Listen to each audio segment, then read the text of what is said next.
Assalamualaikum warahmatullahi wabarakatuh.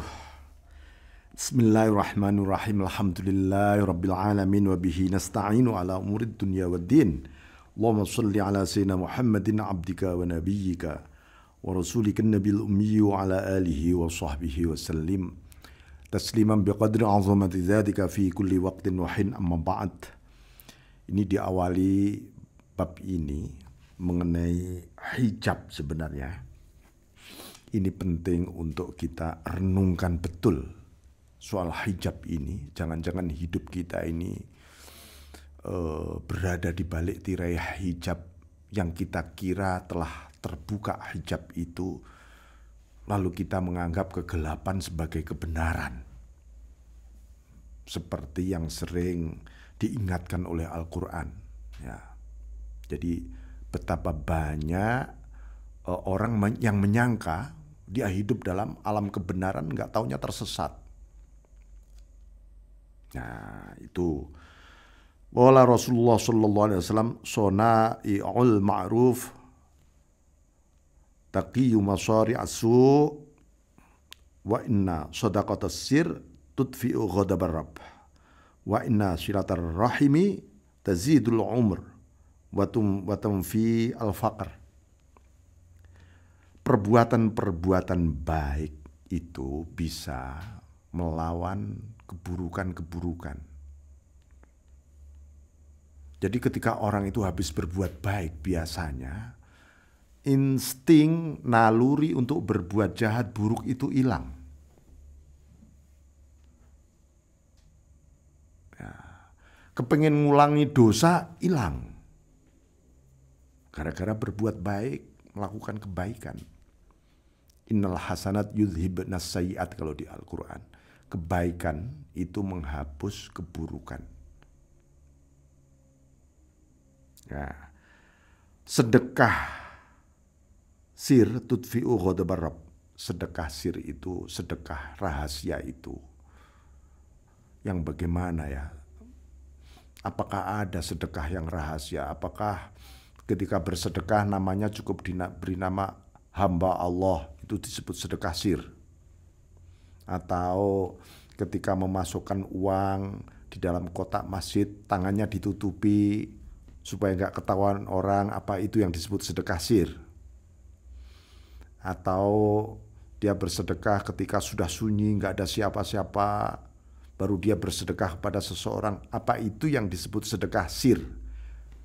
Bukan semua. Karena apa? Malaikat juga tahu Anda melakukan itu. Semut mungkin di dekat tempat itu tahu, apalagi Allah melihat. Mana yang disebut sedekah sir? Sedekah rahasia. Sedekah rahasia itu adalah sedekah yang ikhlas. Itu loh. Diketahui banyak orang atau tidak, hatimu ikhlas apa enggak? Lillahi ta'ala apa enggak? Itu yang namanya sodakoh sir. Karena apa? Ikhlas itu tempatnya di sir, di batin Anda. Al-ikhlasu sirrun min sirri, kata Allah. Ikhlas itu adalah bagian dari rahasia aku, yang aku titipkan kepada hati hambaku yang aku cintai. Nah, ya. Dan silaturahim itu menambah umur. Maksudnya apa? Orang yang rajin silaturahim itu akan dikenang panjang hidupnya. Karena dia sedang menjalin cinta kasih sayang.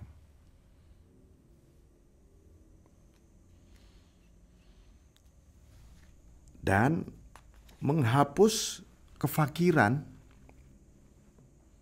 Orang itu kalau rajin silaturahim nggak bakal miskin sebenarnya. Bukan kemudian rajin silaturahim untuk minta-minta, bukan.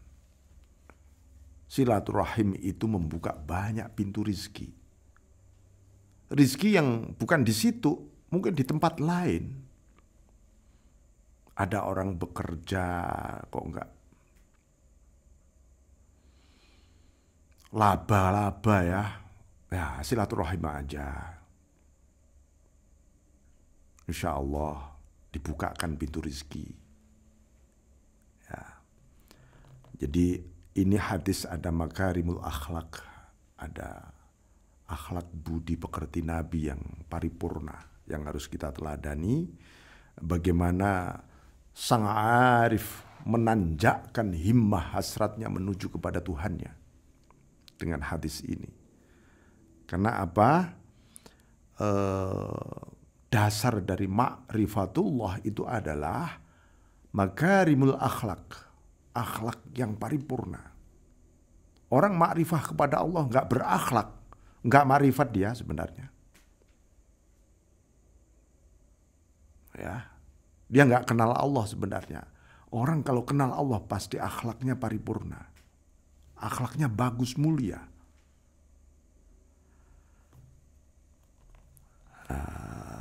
Nah, orang yang akhlaknya buruk kenapa?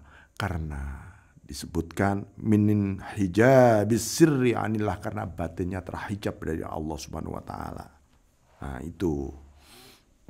Jadi di Quran disebutkan kalla bal rana ala qulubihim, hatinya kotor dan ya sudahlah, pokoknya hatinya terhijab itu sebenarnya. Ya. Jadi fakam min ta'atin hujibat sahibuha anil muta'. Banyak orang yang taat kepada Allah tapi hatinya terhijab dari yang ditaati. Taat tapi enggak memandang. Anda misalnya datang di hadapan presiden tapi enggak melihat presiden, presiden ada di depan Anda. Kira-kira kayak begitulah. Wa kam min ni'matin quti'at sahibuha anil mun'im. Banyak orang yang diberi nikmat tapi dia sendiri kehilangan pandangannya kepada sang pemberi nikmat. Itu namanya terhijab itu di sini. Wal a'yadzu billah, na'udzubillah. Ya.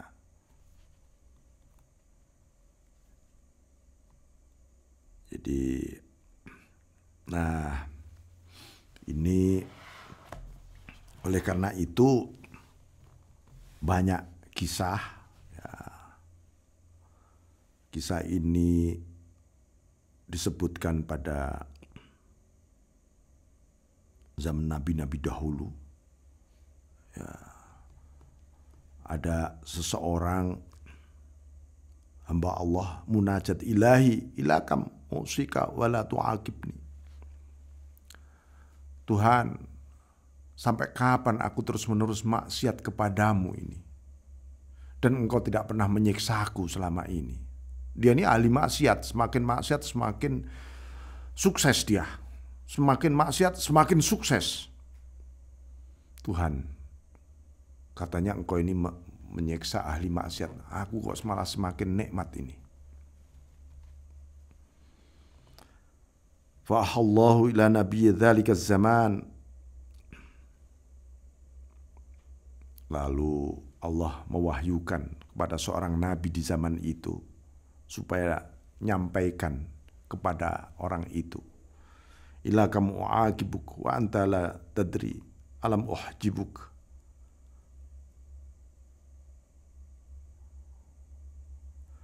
An la ta'ifi unsi alam ukhraj. Alam ukhrij. Angkol bika halawata munajati.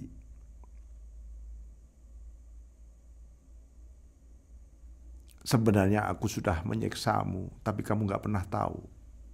Katakan kepadanya, aku sudah menghijab dia dari rasa mesra dengan aku.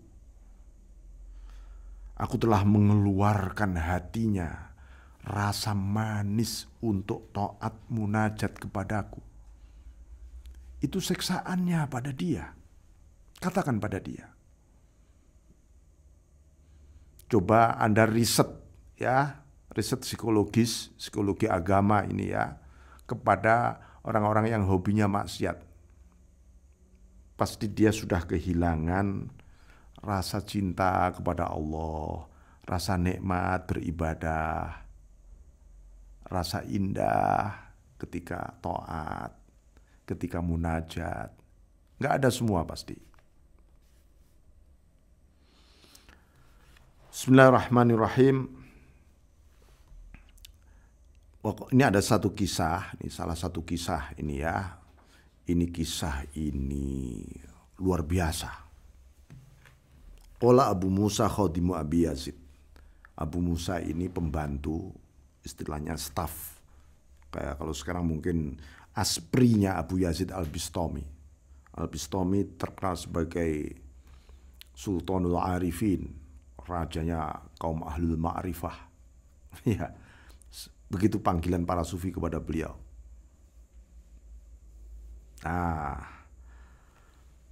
Dakhala Syekh al-Madinah fataba'u khalqun katsira falamma nadhara Abu Yazid ilaihim wa ilazdihamihim nahwah qala Allahumma inni a'udzubika min an tuhjibani anka bihim wa a'udzubika an tuhjibahum anka bi. Jadi Abu Yazid itu datang ke suatu kota, ya suatu kota, lalu tiba-tiba di belakangnya banyak gemeruduk jamaah yang mengikuti beliau banyak sekali karena dengar Abu Yazid datang ke kota itu. Lalu Abu Yazid melihat mereka, ya Allah, kok ratusan ribu ini yang datang.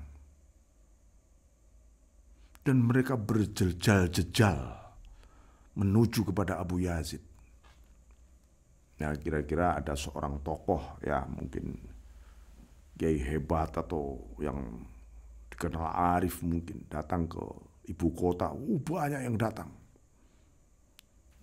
Apa yang diucapkan oleh Abu Yazid ketika melihat itu? Allahumma inni a'udzubika min an tuhjibani anka bihim. Ya Allah, mohon perlindungan kepadamu agar mereka tidak menghijab diriku denganmu ya Tuhan.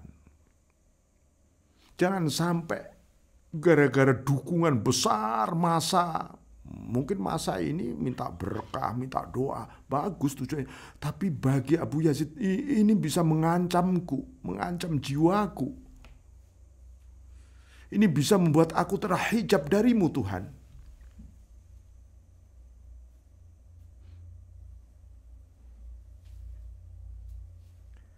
Wa'udzubika an tuhjibahum angka. Antuhjibahum angka. Ya Allah, ini lagi. Jangan sampai Tuhan.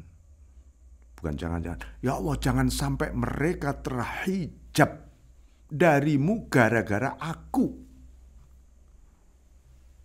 Bisa jadi. Ya, kita lihat tokoh itu mungkin terkenal wali. Wah, ketika kita datang, nggak tanya ketika kita mau mendatangi si tokoh itu kehilangan Allah kita. Yang kelihatan hanya wali itu. Gimana, ayo? Jangan sampai seperti itu Tuhan.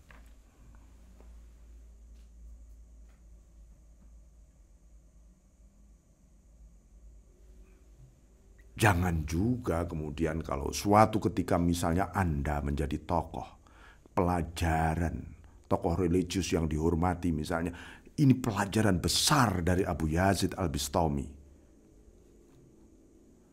Ketika seseorang senang didukung oleh masanya, masa religius ini, wah, jangan-jangan Anda malah terhijab dari Allah. Lah kalau Allah nyabut nyawa Anda ketika itu gimana? Dalam situasi terakhir hidup Anda dihijab oleh Allah. Gara-gara mereka.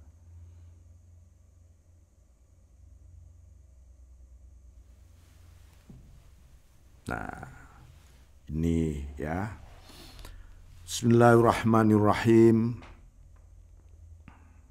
Ini pelajaran-pelajaran berharga ketika kita menyelami dunia kaum arifun itu di sini. Ya. I'lam anan nas arba'atu asnaf, kata Syekh Ahmad Ar-Rifai. Manusia itu ada 4 golongan di sini. Rajulun ja'alallahu qalbuhu basiran yanzuru binuril yakin la taifi sun'ihi wa kamali qudratih. Ada orang itu yang hatinya memandang terang, mata hatinya terang. Lalu dia memandang apa saja dengan binuril yakin, cahaya yakin dari Allah. Kepada seluruh detil-detil ciptaan Allah ada cahaya tetap. Dan dia memandang semuanya adalah kamalul qudrah.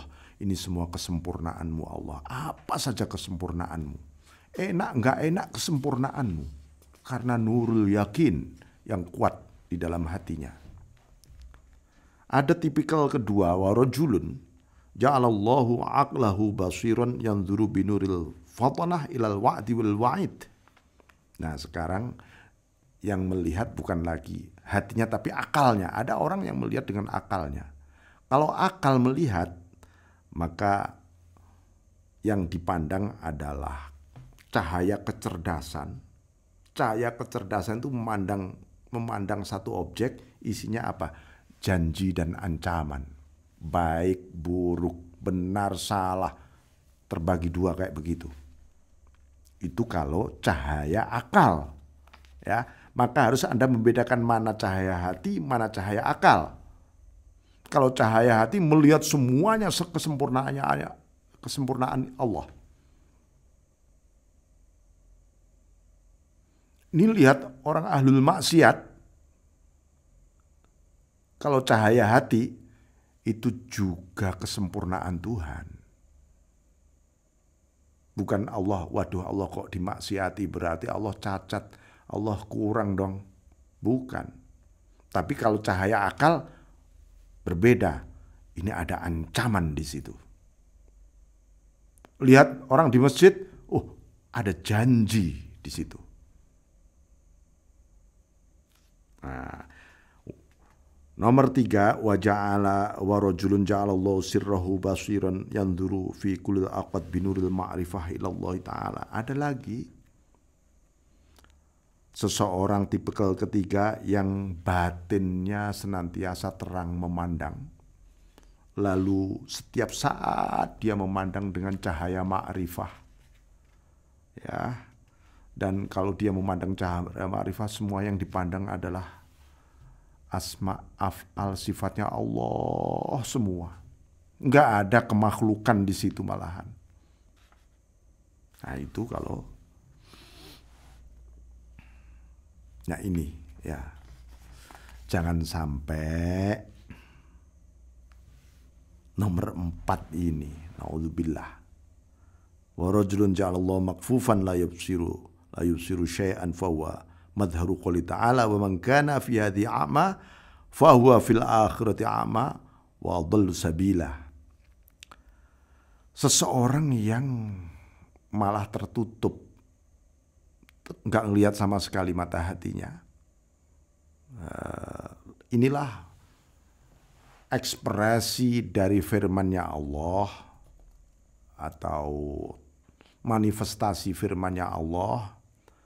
Siapa yang di dunia ini mata hatinya buta, maka di akhirat besok lebih buta, lebih tersesat jalannya.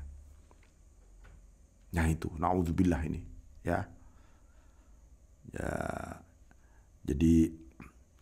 Jadi orang kafir itu bagaimana?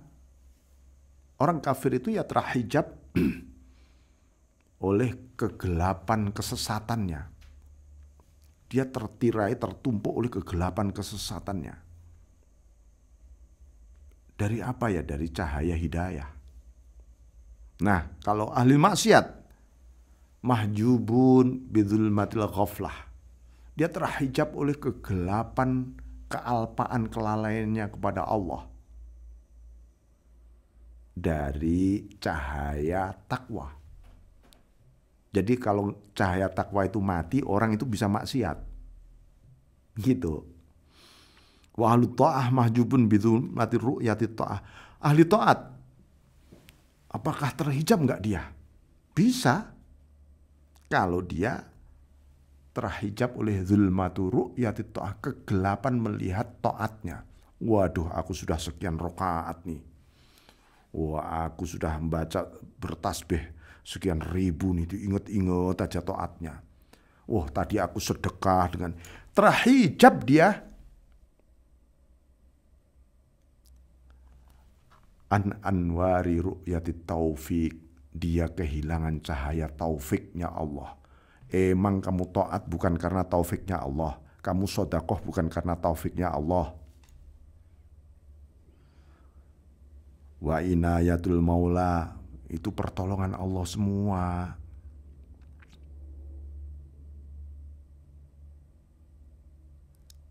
Jadi ini gambaran mengenai kelembutan hijab. Hijab itu juga ada hijab nur, ada hijab zulmah. Ya. Hijab cahaya itu kelihatannya amal baik, ahli zikir, baca Quran. Mungkin ada yang hafal Quran, aduh, nggak taunya terhijab.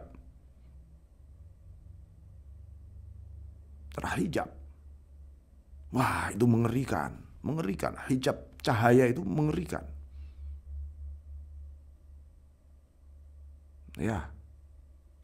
Bismillahirrahmanirrahim. Maka Abu Bakar menyebutkan, Allahumma inni a'udzubika minasyirkil khafi. Ya Allah, aku mohon perlindungan kepadamu dari musyrik khafi, musyrik yang tersembunyi di sini. Aku pikir aku ini ahli ibadah, aku ini bertauhid, gak taunya banyak musyrik di sini. Mohon perlindungan kepadamu Allah. Ya, maka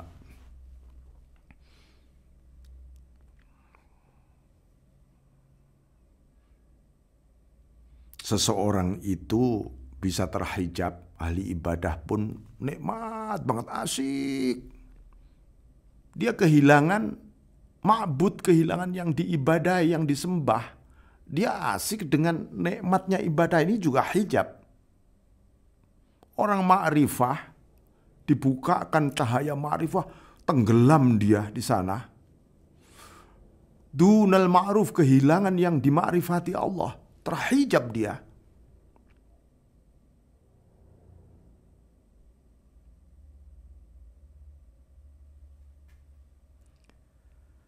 Bismillahirrahmanirrahim. Jadi hati-hati. Maka An-Nasat mengatakan rahimallah, An-Nasat rahimallah, man ra'a nafsahu inda ta'ah lam yatakhallas minal ujub. Orang yang masih melihat dirinya, peran dirinya di dalam taat, kebaikan, macam-macam, masih melihat peran dirinya, dia tidak akan pernah bersih dari hijab. Ya. Man ra'al khalqal yang lam yatakhallas minar riya, apalagi masih terbayang makhluk, dia belum pernah bersih dari riya. Masih ada unsur-unsur ben diarani, biar disebut, biar ini, biar itu. Aduh, pasti masih ada riya itu. Man ra'at thawab, man ra'at ta'ah lam yatakhallas minal ghurur. Siapa yang senang melihat taatnya, makanya jangan pernah mengingat-ingat taat Anda. Habis taat berbuat baik itu lupakan. Sebab kalau masih ingat-ingat, Anda bisa terpedaya. Lam yatakhallas minal ghurur. Anda nggak akan pernah sunyi, nggak akan bersih dari tipu daya nanti di balik taat. Man ra'at thawab lam yatakhallas minal hijab. Siapa yang masih lihat pahala, wah aku dapat pahala sekian, sekian. Terhijab loh sebenarnya orang itu. Terhijab dari apa? Dari yakin kepada Allah. Man ra'ar rabb fadzalika fi maq'adi sidq inda malikin muqtadir. Ya, siapa yang melihat Tuhannya di balik apa saja, berarti dia sedang ada di hadapan Tuhan yang benar, caranya benar, posisinya benar. Ya. Jadi Ya gampangnya sebenarnya begini, seperti yang disebutkan qala Bakr bin Abdullah rahimahullah ta'ala, man ishtaghala bi taraifil hikmah wa daqaiqiha sura mahjuban an haqaiqiha wa ma a'rafu maksiatan adarra bi sahibiha min nisyanir rabb wa alaqatil qalbi bi ghairi. Siapa yang sibuk mencari hikmah dan detil-detil hikmah, apa ya hikmahnya ini, apa ya hikmahnya, cari hikmahnya saja. Hidupnya menghabiskan diri untuk mencari hikmah.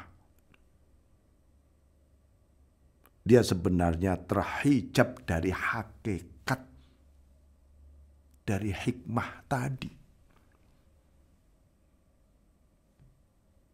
Apa? Di balik itu semua kan hadirnya Allah. Contoh ini, ya, Anda sedang meneliti batu.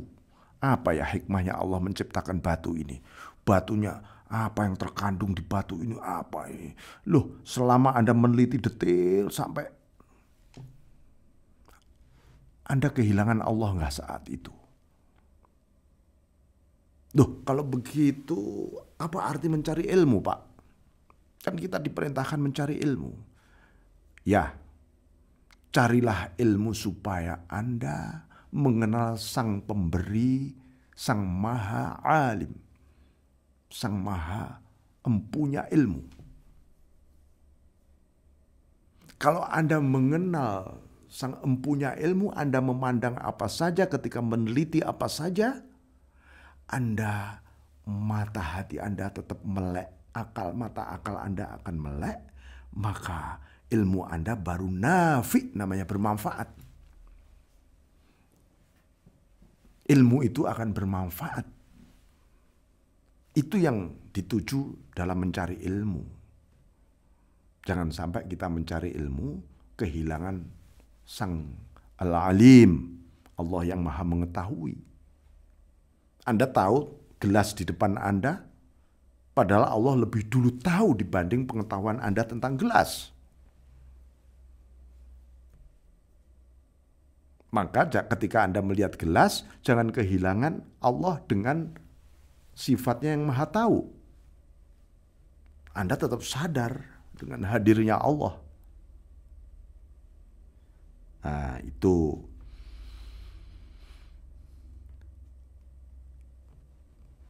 Dan aku tidak pernah mengenal maksiat yang lebih bahaya. Ini ada maksiat yang lebih bahaya dari segala maksiat apa? Min nisyanir Rabb, dibanding lupa atau melupakan Tuhannya. Itu maksiat terbesar. Dan hati bergantung kepada selain Allah, bergantung pada dunia, nafsunya, seleranya, mimpi-mimpinya, imajinasinya. Itu musibah terbesar dalam hidup Anda. Anda nggak percaya, akan diperingatkan sendiri oleh Allah nanti kalau Anda nggak percaya. Wal-afu minkum wallahu muwafiq la aqwamit thariq. Assalamualaikum warahmatullahi wabarakatuh.